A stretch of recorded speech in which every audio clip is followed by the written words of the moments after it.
Hello everyone, आजको यो C प्रोग्रामिङको सेसनमा हामी भेरिएबल्सको बारेमा जान्नेछौँ।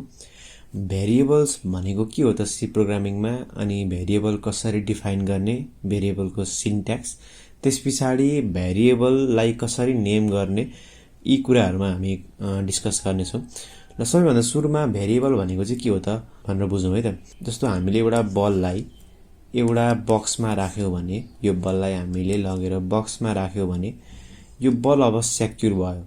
बल सेक्युर भयो भन्नुको मतलब के हो त भन्दाखेरि यो बक्सबाट यो बल यताउता छटपटाउन पाएन, यो बल चाहिँ यो बक्सभित्र छ है भनेर भन्न पाइयो हैन। अब हामीलाई यो बल खोज्न मन लाग्यो भने मैले सिधै आएर यो बक्सबाट यो बल लिन सक्छु नि त। हो त्यस्तै भेरिएबल्समा पनि के हुन्छ त भन्दाखेरि भेरिएबल भनेको हाम्रो सी प्रोग्रामिङमा डाटा स्टोर गर्ने एउटा बक्स जस्तै हो। यो डाटालाई चाहिँ यो बक्समा अथवा यो स्टोरमा हालिसकेपछि चाहिँ अब यो डेटा चाहिँ सेक्युर भयो है। यो डेटा चाहिँ कतै हराएन। अब यो डेटालाई चाहिँ हामीले खोज्नु पर्यो भने सिधै यो बक्सबाट हामीले डेटा चाहिँ निकाल्न सक्छौँ है त। हो यो चाहिँ भेरिएबलको कन्सेप्ट भयो। अब भेरिएबललाई कसरी डिफाइन गरिन्छ भन्दाखेरि it is a container in memory to store value like number or character. अब हाम्रो मेमोरी हुन्छ कम्प्युटरमा भनेको हाम्रो मेन मेमोरी हुन्छ, अनि त्यसपछि सेकेन्डरी मेमोरी हुन्छ। अहिलेको लागि चाहिँ हामीले बनाएको भेरिएबल चाहिँ गएर मेन मेमोरीमा गएर बस्छ। अब मेन मेमोरीको स्ट्रक्चर हेर्ने हो भने जस्तो यो मेन मेमोरी अथवा यो ऱ्याम भन्दा पनि भयो अहिलेको लागि। ल यसको स्ट्रक्चर हेर्ने हो भने यहाँ भनेको तपाईको प्रोग्राम हुन्छ है त। यो भनेको प्रोग्राम मेमोरी हो। प्रोग्राम मेमोरी यहाँनिर चाहिँ तपाईको प्रोग्राम हुन्छ। फर इक्जाम्पल जसरी इन्ट मेन, मैले यो इन्ट मेन भयो, इन्ट मेन चाहिँ गएर प्रोग्राम मेमोरीमा गएर बस्छ भन्नुको अर्थ चाहिँ प्रोग्राम गएर चाहिँ प्रोग्राम मेमोरीमा गएर बस्छ। त्यस पछाडि अर्को मेमोरीको सेक्सन भनेको तपाईको स्ट्याक हुन्छ। त्यस पछाडि अर्को भनेको हिप हुन्छ।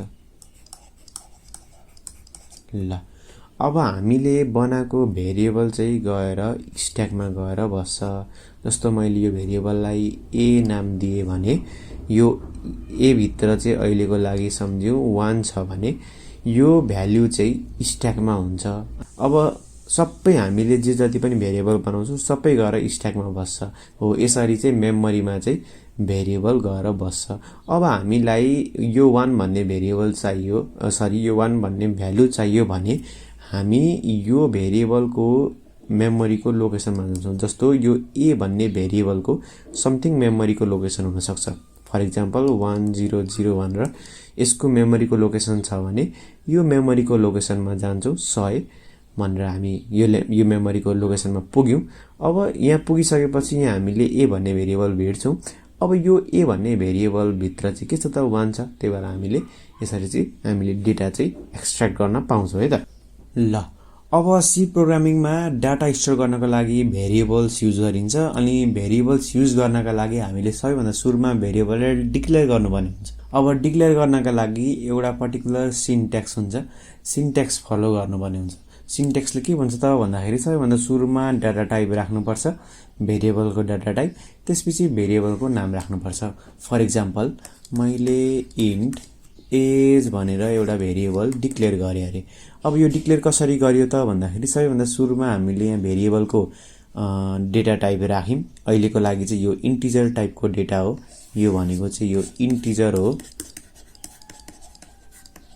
ल अहिलेको लागि यो इन्टिजर टाइपको डेटा हो। अनि डेटा केमा स्टोर गर्ने भन्दाखेरि एउटा नाम राखेको छ, नाम चाहिँ एज हो है भन्नु भन्यो है त। अब यो कसरी काम गर्छ त भन्दाखेरि यो मेमोरीमा यसरी मेमोरीमा एउटा बक्स बन्छ। यो बक्समा चाहिँ एज भनेर यसरी नाम हुन्छ। अनि यो एज भन्ने नाममा चाहिँ हामीले स्टोर गर्न सक्छौँ है त। अब भेरिएबल हामीले डिक्लेयर त गर्यौँ। अब यदि हामीले भेरिएबलमा कुनै एउटा भ्यालु राख्न चाहन्छौँ भने त्यसलाई इनिसियलाइज पनि गर्न सकिन्छ। अब इनिसियलाइज कसरी गर्ने भन्दाखेरि जस्तो मैले फर इक्जाम्पल मैले यहाँनिर इन्ट a = 5 लेखेँ भने के भनिन्छ त भन्दाखेरि यो ए भन्ने भेरिएबल बन्छ। कुन टाइपको बन्छ भन्दाखेरि इन्टिजर टाइपको बन्छ। अनि यो ए भन्ने भेरिएबलमा चाहिँ 5 गएर स्टोर हुन्छ। जस्तो यो हाम्रो मेमोरी छ भने एउटा यसरी हाम्रो ए भनेर एउटा बक्स बन्छ, भेरिएबल बन्छ। अनि यो भेरिएबलमा चाहिँ 5 गएर स्टोर हुन्छ। अब भेरिएबल बनाउँदा ध्यान दिनुपर्ने कुराहरू हेरौँ है त। जस्तो रुल्स फर नेमिङ भेरिएबल्समा के छ भन्दाखेरि can contain letters, digits and underscores भन्छ है त। अब तपाईँको अन्डरस्कोर्स, लेटर्स र डिजिट चाहिँ कन्टेन गर्न सक्छ कुनै पनि भेरिएबलले।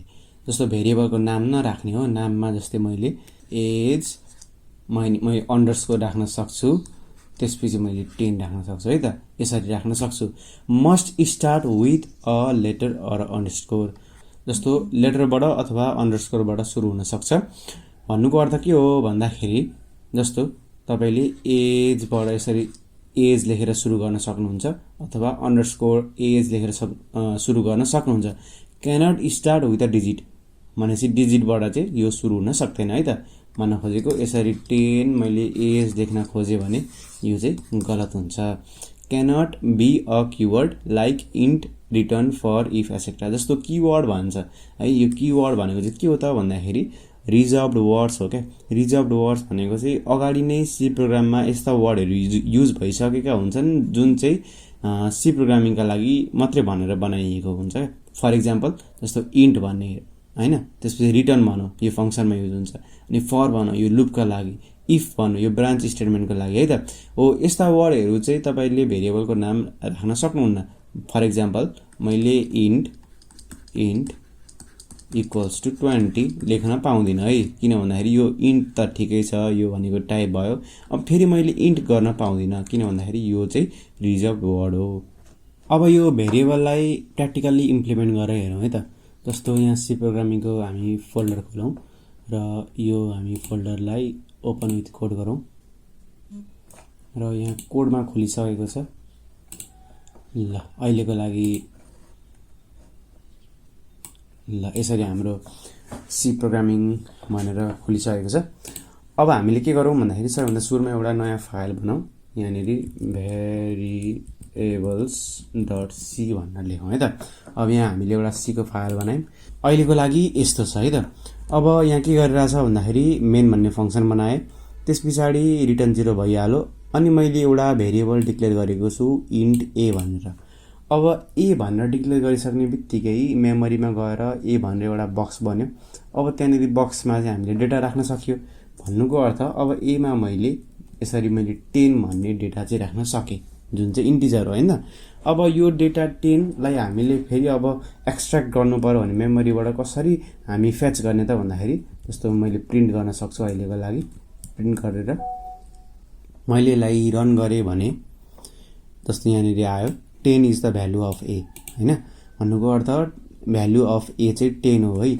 यो भन्न खोजेको चाहिँ यो ए को भ्यालु प्रिन्ट गरेको है, यो %d भन्नाले चाहिँ। ल आज हामीले भेरिएबलको बारेमा जान्ने बुझ्ने मौका पायौँ। अब आजका लागि यति नै। अरू भिडियोमा अरू कुराकानी गर्ने नै छौँ। त्यतिन्जेलका लागि धेरै धेरै धन्यवाद। हजुरको दिन शुभ रहोस्। हस्त धन्यवाद।